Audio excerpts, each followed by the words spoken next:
आज आहे 7 जून. मसाला चटणीचा सीझन आता ऑलमोस्ट संपलाय. तरीही तुषार मसालेमध्ये मसाला चटणीचं काम आवरत आलंय की अजून त्याच जोमाने चालू आहे ते पाहूया. प्रियांका, ही कितवी ऑर्डर आहे सकाळपासूनची? मी ही सकाळपासून 12वी लिस्ट बनवत आहे. ओके, कुठली ऑर्डर आहे ही? आज 7 जून प्रतिमा घोरपडे सातारावरून ही ऑर्डर आलेली आहे. किती किलोची लिस्ट बनवाल्यास? ही 3 किलो मीडियम तिखटची लिस्ट बनवत आहे. मग यांना कुरिअर करायचं आहे की काय? यांना कुरिअर करायचं आहे. हां, आता ही लिस्ट त्यांना व्हॉट्सअपला पाठवणार ना?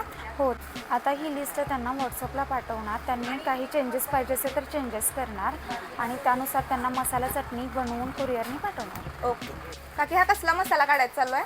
गरम मसाला. कस्टमरची ऑर्डर आहे काय? होय होय, किती किलोची आहे? 1 किलोची. फक्त गरम मसाला बनवून द्यायचा आहे की मसाला चटणी? फक्त गरम मसाला. ओके, मसाला चटणीच्या ऑर्डरचा सकाळपासून किती कस्टमरचा मसाला वजन करून काढलाय? 7. मॅडम, कस्टमरचं बिलिंग चालू आहे काय? होय, चटणी बनवून झाल्या. आता हे सगळे मसाले घेतले. काय काय घेतले?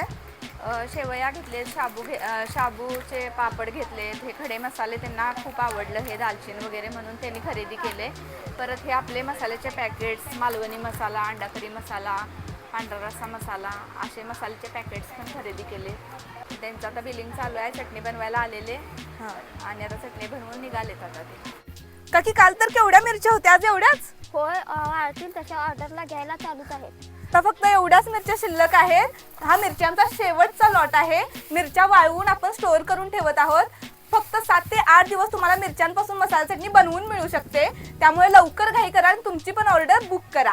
आज 7 जून आहे. सकाळी 9 वाजल्यापासून एवढ्या चटण्यांच्या ऑर्डर आपण कंप्लीट केलेल्या आहेत आणि जून महिना चालू असून देखील अगदी त्याच जोमाने मसाला चटणीचं काम तुषार मसालेमध्ये चालू आहे आणि यासोबत इतर मसाल्यांचंही प्रोडक्शन चालूच असतं. मग तुमचीही अजून मसाला चटणी बनवायची राहिली असेल तर तुषार मसालेला एकदा अवश्य भेट द्या.